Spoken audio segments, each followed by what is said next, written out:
Amazing grace, how sweet the sound she plays upon a whistle, to show you how she charged £1 behind the dog and the soul. Amazing grace is truly grand, gigantic Greta's grander. But if you want a lingering death, try merciless Miranda. Most Scottish girls are tickled pink by a sporran and a feather, but men in kilts should steer well clear of a girl called Prickly Heather.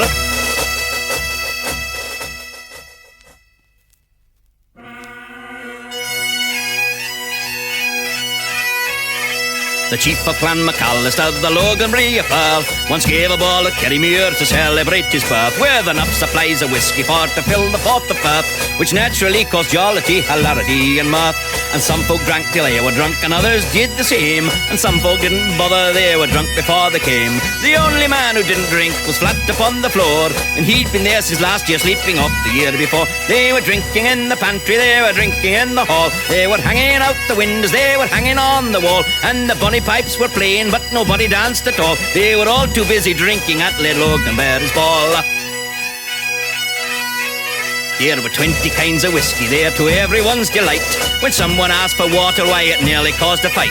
Some girls were drinking rum and pep and others gin and lime, but most girls didn't drink at all, they never had the time. Oh, the Duchess, who was 20 stone, could hardly keep awake. She threw off all her garments and she jumped into the lake.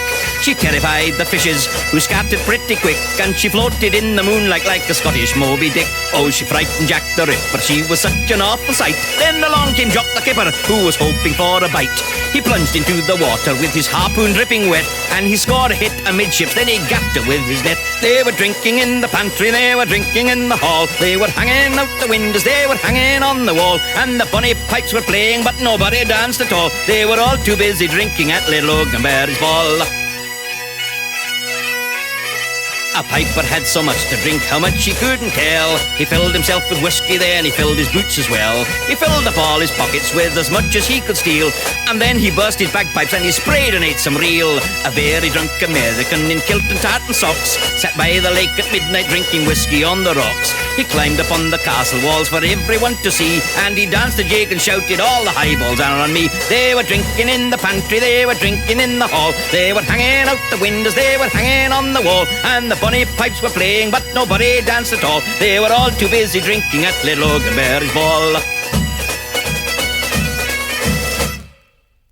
Good evening, hello, Scotch way hey and up your haggis. I'm Scottish, by the way. My name is Wee Willie McGobbles of the Clan McGobbles. My grandfather was the McGobbles of McGobbles, especially after the operation. Now, I am the president of the Institute of Scottish Tourism, or PIST. Now, how do you get to bonny Scotland? Well, first there's the old-fashioned scenic route over the braes of Alton-y-Sporran by way of the Quilt of Skilt, the Kyles of Bute, the Piles of Cute and the Pints of Milk, to Inniskilty, where old Angus McFungus can be found, flashing his sporran, tossing his caber, and cocking his leaky down at the Elephant and Haggis Inn, with Inverness Lil and others of that ilk. He will row you across in his Gaelic skiff for the price of a packet of cigarettes, £5.70. He smokes Balkan Sobrani and buys them by the gross. You'll be wanting to take the road to the Isles.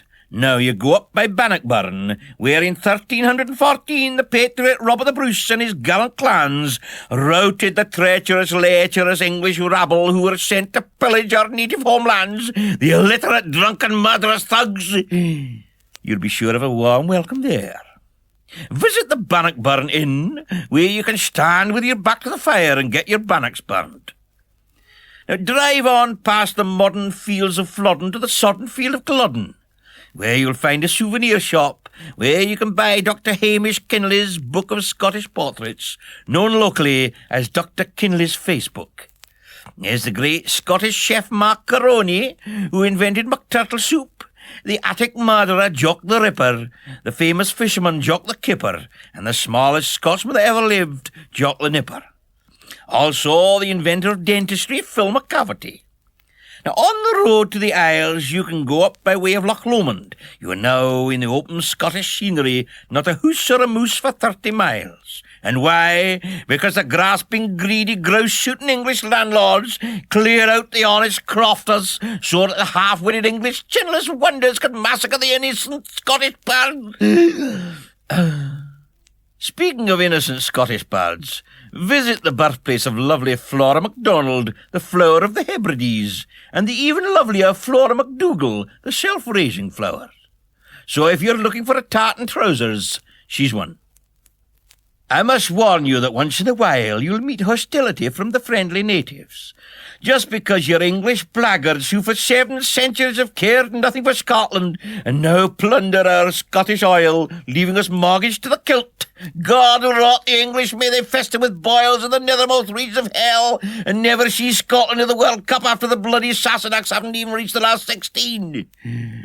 So occasionally, when you ask for a wee dram of whiskey, you may get given a glass of Rory MacDonald's Revenge, 1 part of rancid haggis, 1 part of distilled ptarmigan, which begins with a P, and you'll be advised to do the same, and finally 1 part of stagnant bog water strained in the Trossachs, which is sorely painful. And you may be asked to drink the health of the great Pipe of Magroon, who was immortalized by the Jewish poet Rabbi Burns. Or sleek at the Pipe of Magroon, where have the clan Macaroon, or the skull of his pipes and the swell of his kilt, and the smell of his breath knocks you down. Well, that's Scotland for the new. And that is the end of the news. Next week, my colleague Evan Up 7 Up Jenkins of Wales will tell you how the filthy English invaders plundered and ravished his fair native sod, took the women from his homestead, the cattle from his farmstead, and the knobs off his bedstead. Good night, you filthy Sassenachs.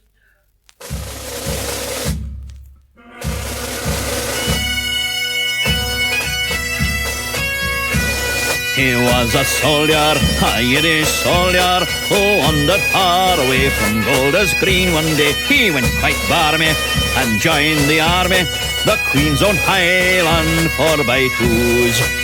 And he worked in the cookhouse there, with his knees all bare, cooking kosher fare and serving Lutcut soups to the hungry troops, far from Golders Green, his home.